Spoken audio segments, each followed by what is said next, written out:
Magkano nga ba yung kinikita namin dito mga vlogger sa YouTube kapag umabot kami ng 100,000 views? Or sa mga nagbabalak maging vlogger mga idol or maging YouTuber, tapusin mo yung video na to para magkaroon ka ng idea kung magkano nga ba yung kinikita naming mga vlogger dito kapag mga monetize or sa mga hindi pa monetize mga idol. So tapusin mo yung video na to para magkaroon ka ng idea. Siyempre bago ka kumita dito mga idol, sa pagiging YouTuber is kailangan mo munang i-meet or i-hit yung requirements ni YouTube.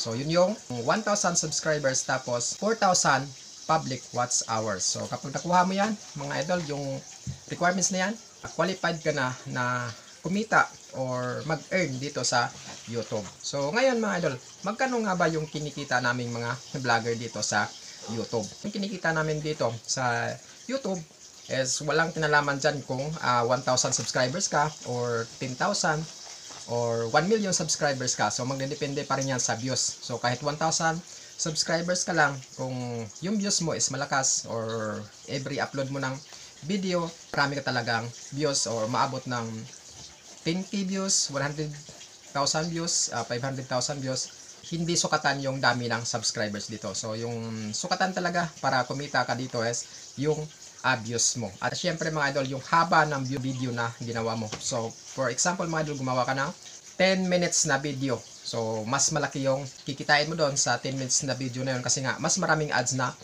malalagay doon na pwedeng ilagay kumpara sa 5 minutes or 3 minutes videos na I think 1 ads lang ang mailagay doon. Meron tayong video mga idol na umabot ng 100k views mga idol. So ilang years na rin to. So ito siya, meron siyang 108.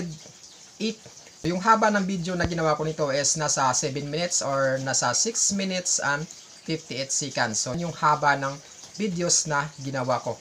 Tapos yung naging watch hours nito mga idol, yung watch time niya is umabot siya ng 5.4k mga idol yung watch hours niya.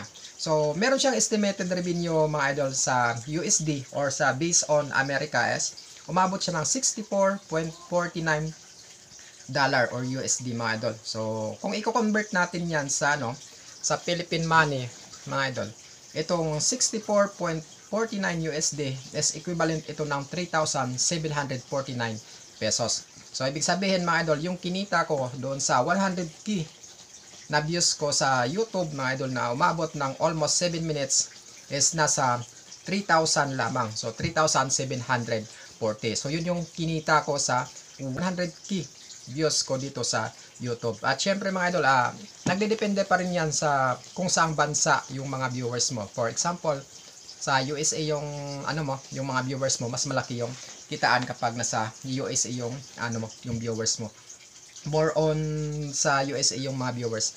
So, kung sa Pilipinas naman yung yung viewers mo, mas marami sa Pilipinas is mas mababa mga idol yung CPM niya.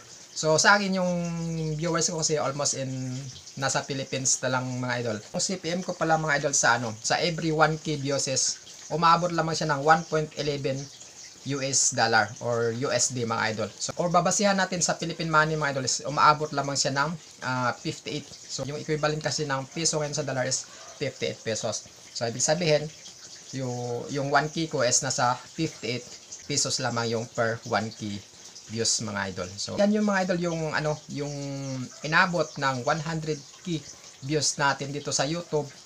Umabot lamang siya ng 64.49 USD na revenue sa 100k views natin. Na kung i-compute natin sa Philippine money is umaabot lamang siya ng 3,740 pesos mga idol yung kinita natin sa 100k views. So what if kapag umabot na ng 1 million mga idol? So yung views natin. So I think aabotin din siya ng nasa 30k lamang yung 1 million views natin dito sa YouTube. So depende kasi yan mga idol sa CPM ng videos natin or kung saan nakabase yung mga viewers natin. So kung kung nasa Pilipinas almost yung viewers is mababa yung rate natin dito sa Pilipinas compare sa USA or sa ibang bansa. So mas malaki kasi yung rate ng mga viewers natin dun sa ibang bansa like USA, mas malaki sila. So I think kung sa CPM nun umaabot siya ng 81 pesos mga idol. So almost $1 and a half yung yung sa USD. Kung i-compare natin mga idol, I think nangalahati siya. So kung $1 lang sa Pilipinas is advance pa siya ng 1.5. So sa Amerika, sa USA is maging 1.5 dollar siya. So mas malaki sa USA talaga mga idol. So kung nababala ka mga idol na magiging vlogger, so yan yung views natin kapag umabot ka ng 100k views dito sa YouTube. So yan yung yung magiging earn mo or yung kikitain mo. Pero syempre, depende pa rin yan sa haba ng videos mga idol. So kung mas mahaba yung videos mo, yung sa akin kasi 7 minutes, kung hinabaan ko pa siya, umabot ng 10 minutes or I think nasa 15 minutes, so mas malaki siya. So dodoble siya mga idol. Kasi mas maraming ads yung mailagay doon kapag mas mahaba yung video. Kapag gumawa tayo ng long form video kaysa maikling video, so mas maliit pa yung mga idol. Yung 100 views ko, kung ginawa ko siyang 3 minutes lamang, so mas mababa pa yung magiging earnings niya mga idol. So hanggang dito na lang tayo mga idol. Wala tayong ginawang motorcycle review ngayon mga idol. So I think sa next day or bukas tayo gagawa ng motorcycle reviews mga idol. So naisingit ko lang ito kasi merong isang subscribers natin na nagtanong kung magkano nga ba yung kikitaan dito sa YouTube, dito sa pagiging YouTuber mga idol. So hanggang dito na lang yung video natin. This is Bukidnon Vlog TV. Ride safe at ingat palagi.